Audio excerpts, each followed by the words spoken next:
Well, he says, you know, it's written all over your face. You're afraid of going to a seance. But he says, I know you. He says, you're going to come. And then he started telling me how brave I was when I was aboard ship, you know, different things. He says, you're not the same man, you're changed. You're chicken. That's all I needed to hear. I said, when do we go to a seance? So one Saturday evening, we were in the place. It was our first time. Very beautiful place. The medium was a lady. She had a gorgeous new home in Montreal. And there were about 20 invited guests there, which I was one of them. And she communicated with the spirits for different people there. And you're telling them what the spirit said. One man said, I would like to talk to my friend that died 6 months ago. But I don't want him to appear. Just want to talk to him. Because he says, I don't trust you talking to my friend for me. So the medium says, let me inquire of the spirit. Yeah, the spirit will talk with you. And that big masculine voice was heard in the place. It says, hi Frank. It's nice of you to ask for me to talk with you. And they had a little chat. And after it was over, Frank says, this is the greatest thing on earth, to be able to talk with the spirits of the dead. Then the medium said, we have a very special surprise tonight for you people. A spirit will manifest itself openly here in a few minutes. And it's like a big gust of wind hit the building. And right through the wall. Now the lights weren't terribly bright, but they were like the living room lights. A couple of floor lamps and maybe some of these. And that translucent being seemed to come right out of the wall. How did you feel right at that moment? It's almost like my heart stopped a little bit. You know, very weird feeling. So it was a lady in a beautiful evening gown, swirling. And she said to Mary, my dear sister, you are so wonderful to have asked for me.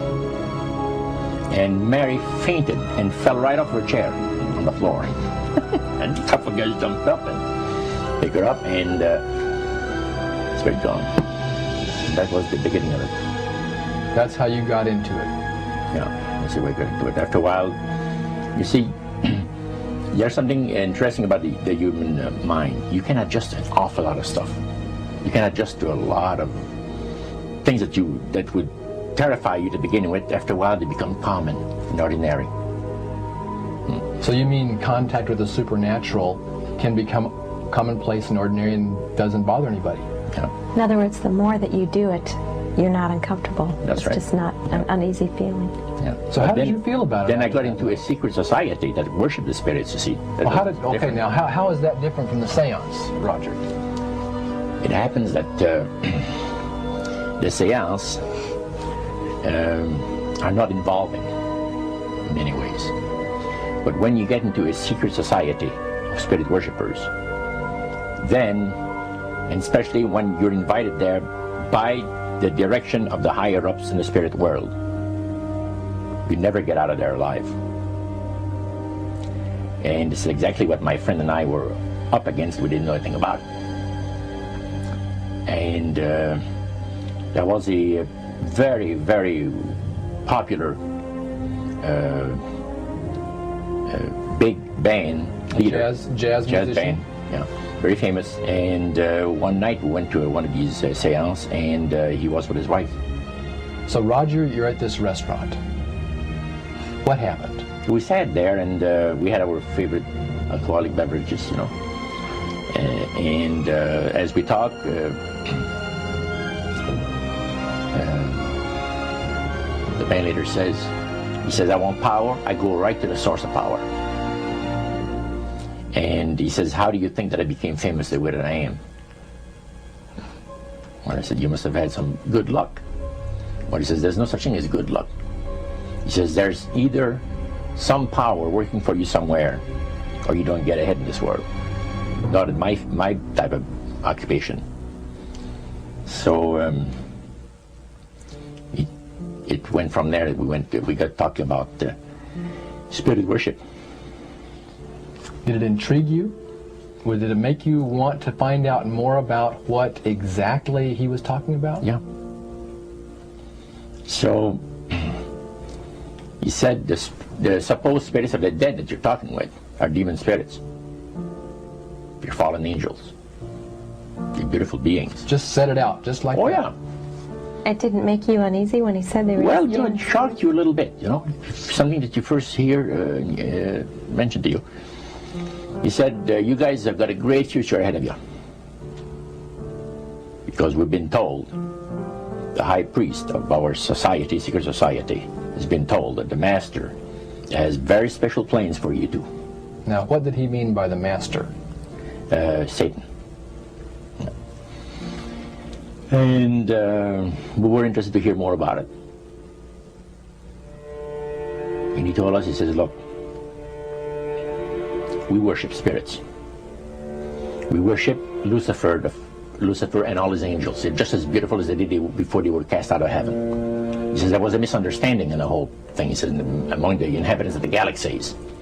And he says our master was misunderstood. And God did not bear with him like he does with people that make mistakes today. So we're in a warfare, good against evil. And we happen to be the evil ones, but we're not that bad. He says, I look at this business between the forces of good and evil. He says, you believe in one person believes in God, and everyone believes in Lucifer. It's like politics. So the great controversy is real. And you've heard someone talk about it that's on the other side.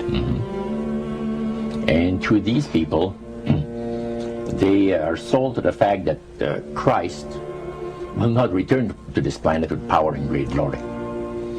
He's going to abdicate all claims to the planet, because the high priest once said that Christ will abdicate all claims to the planet because he knows that it is lawfully and rightfully Satan's. And at that time, he says, so the priest says, well, now, he says, for those of you that are new, let me tell you that this is the most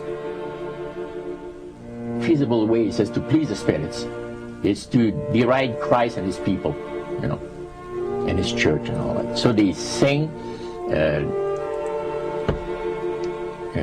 out of Christian hymnals. They didn't sing Christian words to the hymns, however. Well, they changed a lot of them. Yeah. And not for the good. It's a form of blasphemy. Yeah. Such as you see today in the rock music world. You see the entertainers, they have these crosses. The ladies got earrings, crosses. The guys got crosses. This is a form of blasphemy, a form of deriding Christ. You see. Spirits cause the people to do that, to find pleasure in wearing this type of emblem, which is the cross is the emblem of the crucifixion of Christ to the Christians. Better to reign in hell than serve in heaven, is that it? Why not? I'm here on the ground with my nose in it since the whole thing began. I've nurtured every sensation man has been inspired to have. I cared about what he wanted, and I never judged him. Why? Because I never rejected him. In spite of all his imperfections, I'm a fan of man. I'm a humanist. Maybe the last humanist. Who, in their right mind, Kevin, could possibly deny the 20th century was entirely mine?